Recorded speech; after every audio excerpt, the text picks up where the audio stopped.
Excuse me. Welcome to Africa Good Morning. This is your portal into Africa's potent stories. Today we spotlight youth-led protests in Madagascar as citizens demand water, power and freedoms under growing discontent. In Cameroon, the presidential campaign begins with fractured opposition as Biya's long rule is tested. Kenyan police intercept a trafficking scheme exploiting job seekers bound for war in Ukraine, while Malawi faces public anger over 3 trillion kwacha spent in just 4 months. We also explore Zambia's diplomatic mission in Brazil, African strides in US H-1B visas, and Zimbabwe's first ever China Tobacco Expo. Watch us on DSTV 285, GOTV 25, 102.com, and NTV Afrika on YouTube. My name is Ashwin Berry Klekwas. Welcome to Africa Good Morning. Top stories shortly.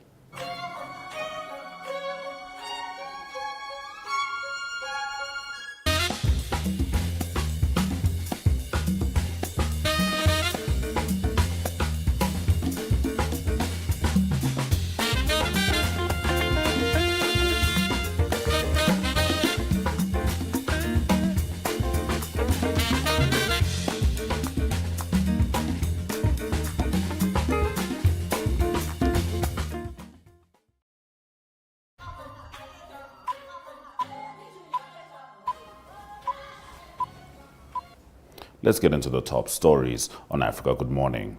In Madagascar's capital, Antananarivo, hundreds of young people marched on September 27 under the banner of Gen Z Madagascar, demanding water, electricity and freedom of expression. Following violent clashes with security forces earlier in the week, organizers used social media to urge a peaceful demonstration, instructing participants to disperse at any sign of violence. Protesters assembled near the University of Ankato, but were swiftly met with heavily armed police who fired tear gas and left several injured. Among them was a 26-year-old biology researcher who insisted they were defending the most basic rights. Another young woman, masked and carrying flowers, honored victims of previous protests while holding a sign reading, "Do not kill the people." President Andre Rajolina, increasingly unpopular, has faced growing calls for his resignation. Demonstrators said their aim was to be heard, but added that they no longer trusted the government. Despite risks, the march reflected determination from a new generation unwilling to remain silent, even under heightened security pressure and mounting discontent. Cameroon's presidential campaign began on Saturday with 12 candidates initially confirmed for the October 12 election, which could either prolong or end Paul Biya's 43 years in power. Former tourism minister and once close ally Bello Boba Maigari launched his campaign in Douala, urging vigilance during vote counting to prevent fraud and declaring that only citizens could protect change. During his rally, Maigari introduced Ateki Seta Carson and Akere Muna, both of whom withdrew to join his coalition. Yet, calls persist for a wider alliance, with Issa Shiroma Bakari expected to enter the campaign shortly. Meanwhile, younger contender Cabral Libi drew crowds of supporters, particularly youth, with his message of renewal. At 45, Libi finished third in 2018 and remains a popular figure for those seeking generational change. "Since I was born, I have only known one president," a supporter noted, voicing impatience for leadership transition. The opposition agrees unity is vital, but struggles to settle on a single candidate, leaving uncertainty about whether Biya's long rule can realistically be challenged. Moving on. Kenyan police rescued 22 victims from a trafficking network that lured job seekers with fraudulent offers in Russia, but intended to send them into Ukraine's conflict. The operation, carried out in Nairobi's outskirts, followed intelligence tips and led to the seizure of recruitment documents, contracts and travel papers. One suspect accused of coordinating September and October departures was arrested and remanded for 10 days pending investigation. Victims were pressured into contracts demanding up to $18,000 with deposits of $1,500 already collected in some cases. Officials warned of growing exploitation of Kenyans by traffickers using false promises, pointing to a young athlete recently captured in Ukraine after being deceived into joining Russian forces. Survivors returning to Kenya often come home injured, traumatized, or not at all, with two recent cases highlighting the danger, one currently hospitalized. The government is investigating reports of Kenyans held as prisoners of war in Ukraine, though Ukrainian officials noted African states generally show little urgency in repatriation. Authorities stressed the urgent need for vigilance against such schemes. The Reserve Bank of Malawi's quarterly financial and economic review revealed government spending of 3 trillion kwacha between March and July, far above budget expectations and prompting accusations of financial recklessness. Economists condemned the surge as a fiscal indiscipline, warning that unchecked expenditure could drive inflation, cripple the economy, and devastate public services. Much of the spending was directed at recurrent costs like allowances, procurement, and travel, while development programs aimed at growth were seemingly neglected. Critics argued the administration is prioritizing luxury and political expediency, leaving citizens to suffer rising costs, unemployment, and strained services. Opposition figures labeled the spree economic sabotage, saying leaders were living beyond the country's means. Analysts urged urgent reforms, including reducing unnecessary travel and redirecting funds toward agriculture, manufacturing, and job creation. One financial expert cautioned against borrowing and overspending as a path out of poverty, warning of imminent collapse. Public pressure is mounting for answers on how trillions vanished in record time, leaving little evidence of investment or improvement for ordinary Malawians. Zambia's ambassador to Brazil, Lieutenant General Dennis Ali Buzwi, retired, has completed a diplomatic mission aimed at boosting Southern African development community cooperation. Beginning on September 8 this year, the envoy engaged fellow ambassadors in a series of meetings to present a unified regional front in Brazil. Discussions emphasized economic cooperation, cultural bonds, and shared liberation history, with partners from South Africa, Zimbabwe, Namibia, Mozambique, Tanzania, Malawi, and Botswana. Projects such as the Tazara Railway and the Tazama Pipeline were celebrated as enduring examples of solidarity, while Kazungula Bridge was praised for advancing integration. Ambassadors pledged to leverage these ties to attract Brazilian investment in key sectors, including agriculture, energy, and infrastructure. They also highlighted cultural linkages, such as connections between Zambia's Lozi people and Namibia's Zambezi region. The engagements concluded with renewed commitment to collaboration through the African Diplomatic Corps in Brazil, ensuring SADC's priorities remain visible. The mission underscored Zambia's intent to move from political solidarity towards economic empowerment, strengthening the region's position in international cooperation. Now we're going to take a quick break. We are hoping Talent Gore can join us, as she always does on Tuesday, to deliver the Zimbabwe report. However, we do understand she's having some connectivity issues. Should she fail to do so, I will take us through just her headlines and she'll fill us in on the stories in the week. And then we'll also have a look at a fantastic interview that was conducted by Glenora Shipura. Stay with us.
So Talent won't be able to join us today, but these are the headlines stemming from Zimbabwe. Zimbabwe's treasury orders tough spending cuts, and this is to contain budget deficit, keeping in mind that Zimbabwean currency is always in a dance with inflation, and these are some of those measures that the government is taking in order to make sure that there's still something in the coffer.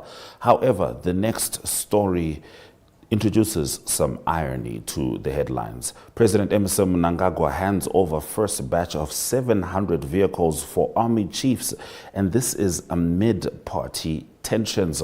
So there has been a lot of reshuffling within the ZANU-PF Politburo, and President Mnangagwa seemingly has been making contingency plans to make sure that his rule remains unopposed. And one of those measures has been making sure he quells party tensions, and the donation of those 700 vehicles, I'm not sure of the source of the funds, is one of the ways that Mnangagwa seeks to consolidate his reign. We also have a story from Talent talking about army villagers in fierce clashes. This was in Goromonzi, and it is a developing situation. And finally, returning veteran Zimbabwean cricketer Brendan Taylor breaks all-time full member record. Brendan Taylor had been suspended from ODIs. He is back swinging and is showing that he still has all the form for Zimbabwe. And now we show you an interview that was conducted about a week ago by Glenora Shupura as she spoke to Nobo Iseb, who's the National Strategic Project Research Assistant, speaking on the Regional Nuclear Expo, which occurred in Namibia.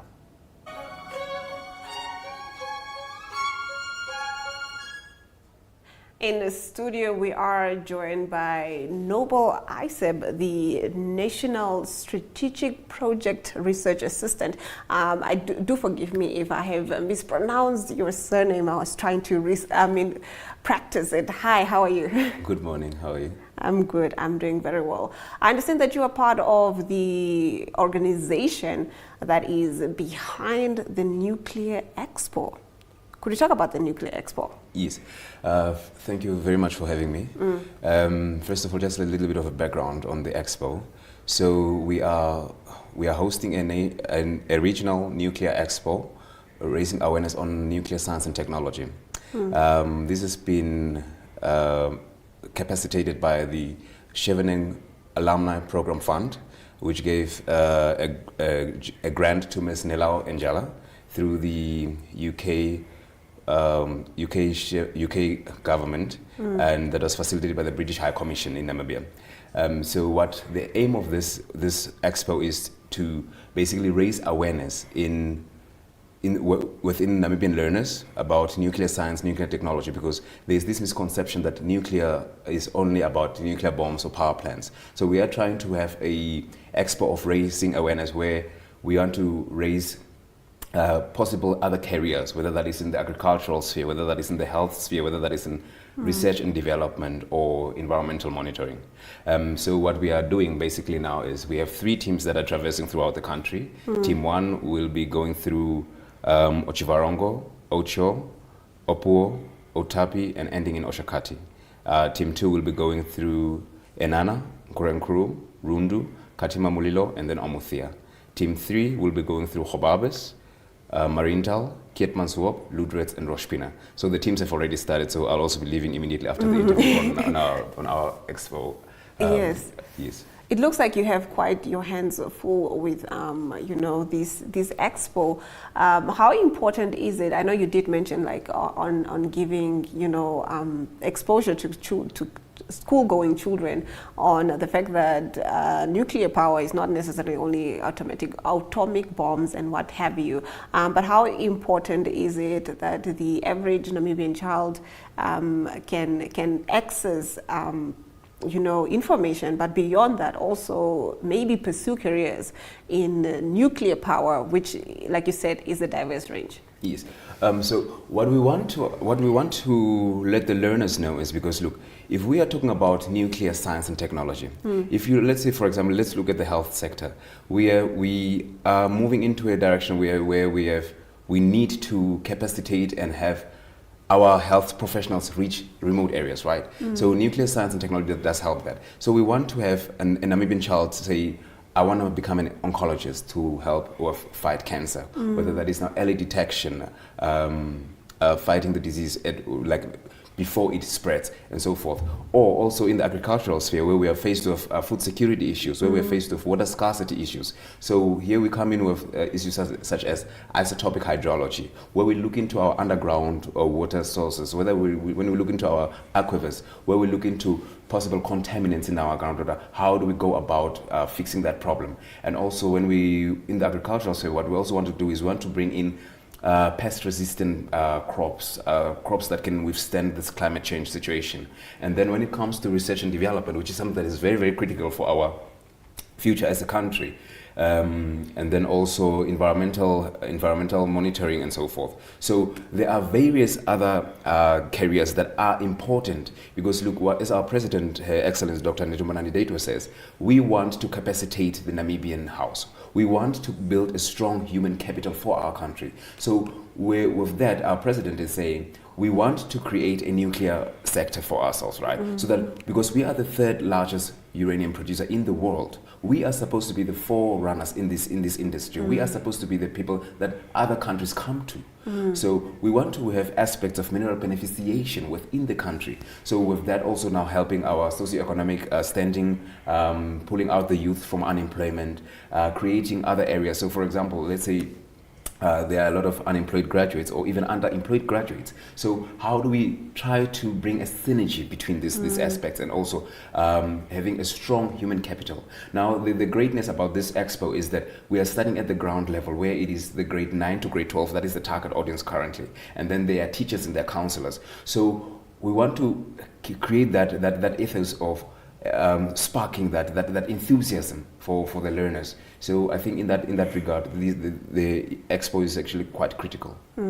In what ways are industry experts and institutions partnering in this event to showcase real-world nuclear science applications? Okay, so every team, all from the 3 teams, it is made up of experts, whether those are specialists in nuclear science, whether those are specialists in environmental science, whether those are specialists in the agricultural sector or hydrology or things like this. So every team is made up of experts, right? And now this initiative actually started back in the day with the Ministry of Health and Social Services in June 2022.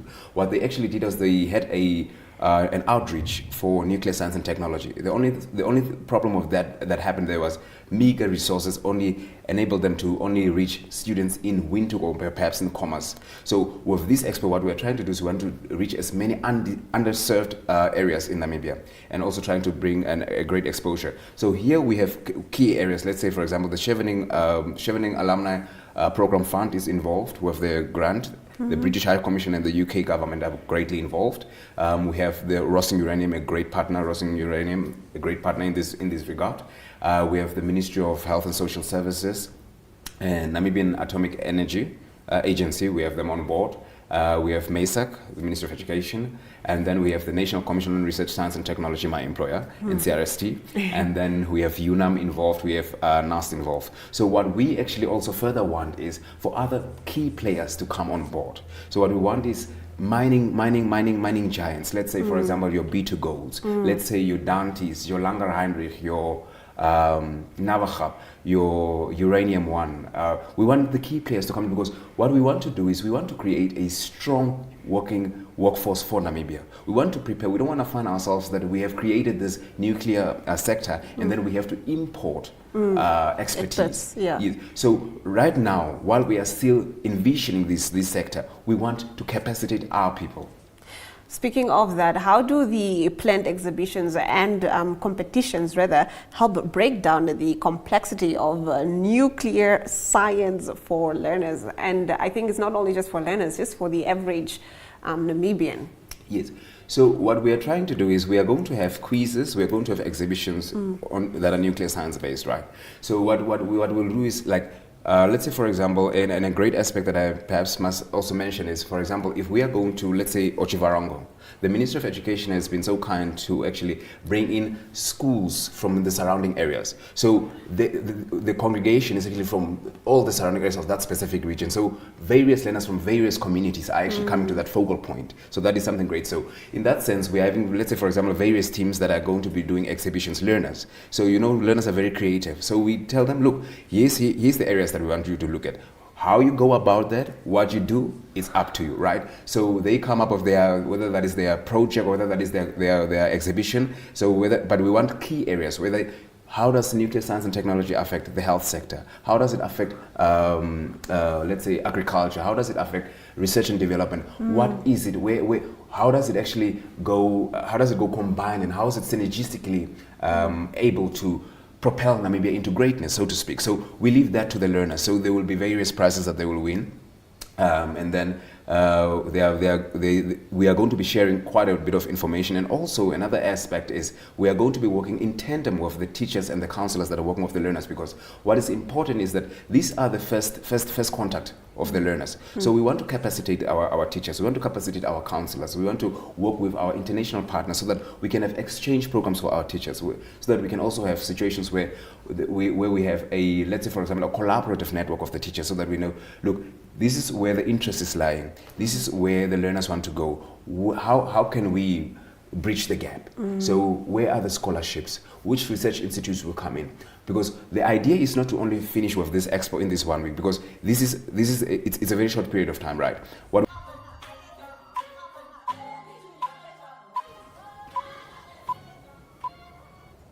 In economic news, the H-1B visa continues to open doors for skilled Africa professionals, with applications from the continent increasing in recent years across technology, engineering, medicine, and academia. Nigeria led African approvals in the fiscal year 2024 with 2,275 successful petitions, followed by Ghana with 984, Egypt with 817, Kenya with 559, and South Africa with 423. Together, these 5 nations represent the bulk of African beneficiaries. However, a new U.S. policy signed earlier this month introduces a $100,000 fee on fresh H-1B petitions, expected to discourage employer sponsorship. While renewals and existing visa holders remain unaffected, analysts believe the added cost could restrict opportunities for African applicants and reshape migration flows. Consulting firms, research institutions, and technology companies reliant on foreign expertise may rethink recruitment strategies. The White House argued the measure addresses abuse and protects American workers, though critics fear it will limit African talent in U.S. markets.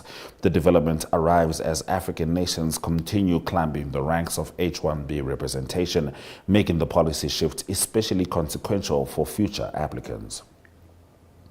Plans are progressing for the inaugural Zimbabwe China Tobacco Expo, scheduled from October 16 to 17 at Harare's Rainbow Towers Hotel, hosted by the Tobacco Industry and Marketing Board with the Asia, Europe and Africa Joint Trade and Investment Promotion Association. The event will bring together leading global tobacco stakeholders. China Tobacco International has confirmed attendance alongside more than 30 Zimbabwean companies and international participants from Europe, the Middle East, and of course, Africa. The expo will feature exhibitions, factory tours, live demonstrations, and business forums with discussions on sustainable curing technologies central to the agenda. China, Zimbabwe's largest tobacco buyer, purchases around 100 million kilograms annually, nearly a third of the nation's crop. With Zimbabwe producing record-breaking volumes of 355 million kilograms in 2025, organizers say the need for value addition has never been greater. The expo aligns with Zimbabwe's tobacco value chain transformation plan, targeting 30% value addition by 2025. Industry leaders urged early registration as exhibition spaces fill quickly, describing the event as a milestone for strengthening trade relations with China. Let's have a look at the economic indicators before we come back to say goodbye.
Thank you for staying with Africa Good Morning on the 30th of September. These are some of the highlights from the show. Youth-led protests shake Madagascar as president returns. Cameroon's election campaign opens with opposition divisions. Kenyan police break up human trafficking scheme tied to Ukraine war. Malawi faces outrage over trillions spent in just 4 months. Zambia strengthens regional cooperation through SADC in Brazil. African nations gain ground in US H-1B visa applications despite new costs. And Zimbabwe prepares for first ever China Tobacco Expo. Make sure you check us out on oneupto.com. That's ONEUPTWO.com. Once you're there, click the echo icon and you can have a look at this and other NTV programs. So that's oneupto.com echo, where primetime is anytime. This has been Africa Good Morning on DSTV 285, GOTV 25, oneupto.com, Network Media Hub on YouTube, as well as NTV Afrika on YouTube. From me, Ashim Bedi, and the Africa Good Morning team.